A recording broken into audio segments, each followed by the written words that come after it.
Naquele dia de junho de 1993, estava a senhora Isabel a passear com o seu marido Horácio nas arribas da Lourinhã com a sua filha. Quando, ao se debruçar, repara naquele estranho objeto com 1 centímetro de comprimento e 1 milímetro de espessura. Esse momento mágico reúne 3 condições extraordinárias. Ela ter descoberto aquela lasca com 1 milímetro de espessura no meio do campo, ter reconhecido que se tratava de uma casca de ovo de dinossauro com 150 milhões de anos e isso ter levado à descoberta de um dos maiores ninhos de dinossauro. Alguns dos ovos com os embriões, na altura, eram os mais antigos embriões que se conheciam. A revista norte-americana Discovery considerou esta uma das 100 descobertas mais importantes no ano em que foi anunciada. E a revista Expresso nomeou o casal Isabel e Horácio como figuras nacionais do ano. Acompanhou-os mais tarde, naquele estudo, o professor Miguel Teles Antunes, professor de Paleontologia aqui da Faculdade de Ciência e Tecnologia da Universidade Nova de Lisboa. Foi também o meu mentor e orientador da tese de doutoramento em dinossauros do Jurássico Superior de Portugal. Portanto, eu estava enquadrado naquela escavação e começava a minha carreira como paleontólogo e caçador de dinossauros. Mas comecei cedo. A minha primeira descoberta, que ainda hoje está exposta num museu, era um dente de um dinossauro carnívoro quando eu tinha apenas 9 anos. Este enquadramento levou-me, já em vida adulta, a fazer uma série de viagens pela paleontologia e histórias de viagens que vos quero contar hoje. Participava também nessa escavação o professor Philippe Taquet, na altura diretor do Museu de História Natural de Paris. Me convidou a integrar uma expedição científica ao Laos, no Sudeste Asiático. Escavámos um dinossauro saurópode que se tornou uma nova espécie para a ciência. Embrenhámos na pequena aldeia de Banakapong, na floresta do Laos. Mas havia um problema com aquele dinossauro. É que para os aldeões, aquilo não era um dinossauro, mas os ossos do búfalo sagrado que puxa o sol todos os dias. E quando morre, cai e lá estavam os ossos. Portanto, para escavarmos um dinossauro, tivemos de sacrificar um mamífero. Sacrificámos um porco para apaziguar os deuses. Banakapong não tinha eletricidade, água canalizada ou viaturas. Mas tinha dezenas de sorrisos maravilhosos das crianças que olhavam para nós durante todo o tempo. Nós éramos os primeiros europeus a visitar aquele local em 20 anos. No primeiro dia em que chegámos, um rapaz tinha sido mordido por uma serpente. Nós tínhamos alguns medicamentos, ajudámos como pudemos e felizmente o rapaz sobreviveu e porventura a serpente se calhar nem era venenosa. Mas a notícia espalhou-se.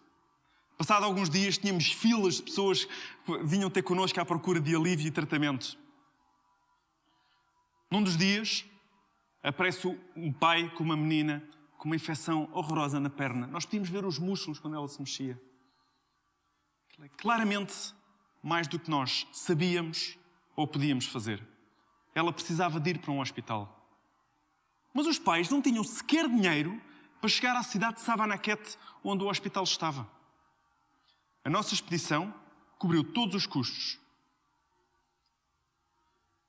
O médico mais tarde disse que nós tínhamos salvo a vida daquela criança. Os pais, agradecidos, traziam-nos todo o tipo de frutas, cocos, bananas e ovos e no final ofereciam-nos um porco que nós partilhámos num grande banquete junto a toda a aldeia. Até o xamã, um feiticeiro, veio fazer uma cerimónia especial para nos proteger contra os maus espíritos. Mas o esforço que aqueles pais fizeram em dar aquele porco e aquela fruta é de longe muito maior do que o pouco dinheiro que nós despendemos para salvar aquela criança. Isto devia nos fazer pensar. Desde então, cada vez que vou para locais remotos, tento não esquecer as comunidades que visito e contribuir para elas. Em 2007, fui para um dos sítios com mais dinossauros em todo o mundo. No deserto de Gobi, na Mongólia, tem sido alvo de expedições desde aquelas organizadas por Roy Chapman Andrews, que muitos dizem que inspirou personagens de Hollywood. E a Mongólia tem fornecido dinossauros espetaculares, como o caso do Oviraptor a chocar os próprios ovos, ou uma cena de luta entre um carnívoro e um herbívoro que lutavam na base de uma duna e uma avalanche de areia fossilizou aquela cena para todo o sempre. Escavar no deserto de Gobi não é apenas a realização do sonho de qualquer paleontólogo, é recapitular a magnífica história da paleontologia. Noutro local que explorei o ano passado, foi o sítio mais isolado que alguma vez estive. Éramos deixados de helicóptero num sítio que não tinha humanos há 17 anos. O enquadramento é interessante. Um pequeno, mas excelente museu na Dinamarca, em Mundsklint, decide, em vez de uma grande campanha publicitária, apostar numa expedição científica e assim receber também a visibilidade dos média. Claramente, apostar numa expedição na ciência verificou ser muito mais proveitoso que apostar em cartazes e outdoors. Escavamos platiosauros, dinossauros e pegadas, mas a grande surpresa foi um fitossauro. É um animal superficialmente semelhante a um crocodilo, mas era a primeira vez que alguém descobria um fitossauro na Groenlândia. E o que eu não reparei quando o descobri é que não era um indivíduo, mas 4. 2 adultos, um juvenil e um bebê. Quiçá uma família, mas ainda não sabemos as circunstâncias de vida e de morte daqueles animais. E a existência de répteis na Groenlândia, onde atualmente não existem répteis por ser demasiado frio, mostra que o metabolismo dos dinossauros era mais elevado que o dos répteis da atualidade. Também corrobora o que nós conhecemos da paleogeografia da Groenlândia. Durante o Triásico, há 220 milhões de anos, a Groenlândia estava numa posição, numa latitude semelhante à de Portugal nos nossos dias. A geologia e os fósseis mostram um ambiente quente para a Groenlândia. Mas desde então, toda aquela massa continental migrou para o norte até à posição atual. E a toda a volta, tínhamos sinais de frio extremo. Pegadas de urso polar num gigantesco fiordo. À distância, havia glaciares e víamos os icebergs que vinham do Polo Norte. Contudo, os bois almiscarados tentavam arrefecer-se nas últimas manchas de neve que rapidamente derretiam. O mais impressionante nesta viagem foi a temperatura. Estava calor. Chegámos a ter mais de 30 graus centígrados e medimos a mais alta temperatura alguma vez registada para aquela região do leste da Groenlândia. Eu não estudo aquecimento global, mas escavar dinossauros na Groenlândia em t-shirt e sapatilhas não é de todo uma situação normal. Muito menos remoto, mas não menos interessante, foram as descobertas do Europasaurus. Temos aqui o crânio. Com colegas alemães. Este dinossauro, o saurópode, faz parte do grupo dos maiores animais que uma vez caminharam sobre a Terra. os dinossauros saurópodes. Alguns atingiam 35 metros de comprimento. Mas este era um anão entre gigantes. Tinha apenas 7 metros. Grande anão, pensam vocês, mas também uma baleia azul de 7 metros podia ser anã. Ou uma bactéria de 2 centímetros seria um gigante. Tem tudo a ver com os seus familiares mais próximos. E os familiares do Europasaurus eram verdadeiros colossos. Mas porquê um anão? Porque naquela altura, no Jurássico Superior, há 150 milhões de anos, aquela parte da Alemanha era uma ilha. E as ilhas não têm comida suficiente para suportar manadas de animais de grande porte. Portanto, eles evoluem para tamanhos mais reduzidos. Isso aconteceu com o Europasaurus e aconteceu com espécies das ilhas mediterrâneas de Creta, Chipre e Malta, onde havia populações de elefantes com apenas 1,5 metro de comprimento em adultos. Isso leva-nos às lendas gregas de Creta, do Ciclope. Se olharmos para um crânio de um elefante, a parte mais conspícua é a abertura enorme do nariz, que os antigos gregos interpretaram como sendo um olho. Eis como um excelente exemplo como a paleontologia pode explicar algumas lendas e mitos da atualidade e da pré-história.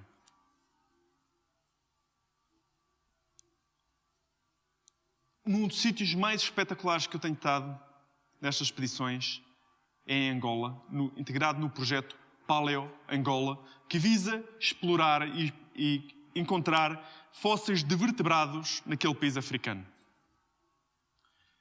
Mas quando visitei Angola pela primeira vez, em 2005, com o professor Louis Jacobs, nada me preparava para o que eu ia ver. Em alguns sítios, eram tantos os fósseis que literalmente caminhávamos sobre os ossos. O sonho de qualquer paleontólogo. Outra história interessante. Descobrimos pegadas de mamífero e dinossauro numa mina de diamantes. E os nossos amigos angolanos suspenderam durante vários meses a exploração de parte da mina para dar tempo da recolha e estudo daquelas pegadas. Um notável exemplo de responsabilidade social que nem sempre encontro na Europa. Fazer todas estas explorações é absolutamente espetacular. Ainda a semana passada vim de Marrocos com os nossos estudantes de mestrado em paleontologia. Mas realmente, casa é sempre casa. E Portugal está entre os 10 países com mais espécies de dinossauros em todo o mundo. E os 5 mais são Estados Unidos, Canadá, China, Mongólia e Argentina. Tudo países gigantescos. À nossa escala, somos um dos países com mais espécies de dinossauros em todo o mundo.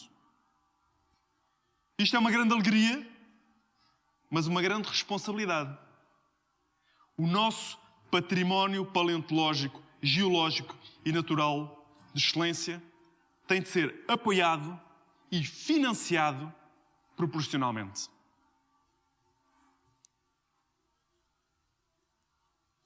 A seguir àquela escavação do ninho descoberto pela Isabel, eu estudava este dinossauro, um dinossauro carnívoro do Jurássico Superior, que batizei com o nome da terra onde foi descoberto. O Lourinhanosaurus é do mesmo grupo que o famoso Tyrannosaurus Rex, do Cretácico Superior. O Lourinhanosaurus é do Jurássico Superior. E muitos de vocês pensam, Jurássico, Cretácico, isso é tudo a mesma coisa. Mas não é. Quando o Tyrannosaurus dominava o mundo, já os ossos do Lourinhanosaurus eram fósseis há 85 milhões de anos. Tem mais do dobro da idade. Este dinossauro possivelmente caçava stegossauros como o Miragaia longicolum. Os stegossauros são conhecidos por ter placas no dorso e um pescoço curto. Aquelas placas eram radiadores e painéis solares. Alta tecnologia jurássica. Mas o que o Miragaia tinha de espetacular é o seu pescoço comprido. Tem 10 vértebras a mais que uma girafa. E estes são 2 exemplos notáveis da paleontologia portuguesa. E às vezes perguntam-me, qual é a utilidade de estudar dinossauros? A ciência pura, não aplicada, é tão útil como um bebê. É giro, faz-nos sorrir e o seu imenso valor é, sobretudo, potencial. O conhecimento que criamos hoje pode vir a ser um motor de desenvolvimento da amanhã. Assim como aquele bebê pode vir a ser o Galileu, o Newton ou o Darwin do futuro. O canal norte-americano Discovery fez o ano passado um documentário sobre as nossas descobertas. E o Miragaia longicolum serviu de modelo para um boneco que agora é comercializado em todo o mundo. Possivelmente, neste momento, alguns no outro lado do planeta, está uma criança a brincar com um boneco de um dinossauro que nós escavamos, estudamos e batizamos. Estes são 2 exemplos da utilidade de estudar dinossauros. Quero contar-vos ainda a história inspiradora de um grupo de pessoas que, ao criar um museu, transformou a comunidade onde existia. Recuamos a Lourinhã, no final dos anos 70. Um grupo de jovens decide explorar grutas e nelas descobriu algum material do Neolítico. Claramente, o material começa a amontoar-se e era preciso guardá-lo num museu que não existia na altura. Criam a associação precursora do Museu da Lourinhã, que assim nasce em 1984. Mas este não é um museu como os demais. É talvez o melhor exemplo em Portugal de um museu feito pela comunidade e para a comunidade. Gerido por uma associação sem fins lucrativos e de utilidade pública, independente do poder local e autárquico. O Sr. Horácio, que falámos anteriormente, foi o seu fundador e um dos seus conservadores. O museu cresceu e evoluiu e agora tem 25 mil visitantes por ano numa povoação de 7 mil habitantes. E outro facto assinalável é autossustentável em 4/5. Este é, portanto, um excelente exemplo de democracia participativa, de cidadania, de um grupo de jovens que dedicava o seu tempo voluntário, não remunerado, o seu tempo livre, para criar e gerir um museu. Eu conheço-os muito bem, a todos eles. O Lourinhanossauros recebeu o nome da Lourinhã, mas deu algo em troca. A sua identidade. O tema dos dinossauros domina agora as rotundas, o nome das empresas e até mesmo o logotipo daquela vila. Esta é, portanto, uma história de um museu e de uma cidade e do grupo que construiu aquele museu. Entre eles, as personagens do início da história, a Isabel e o Horácio, que descobriram aquele ninho de dinossauros.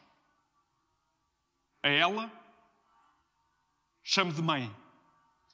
A ele, chamava de pai. Este é também o meu tributo aos meus pais, que me ensinaram a viver de forma apaixonada, a lutar pelo património e que me fizeram nascer num ninho de dinossauros. Muito obrigado.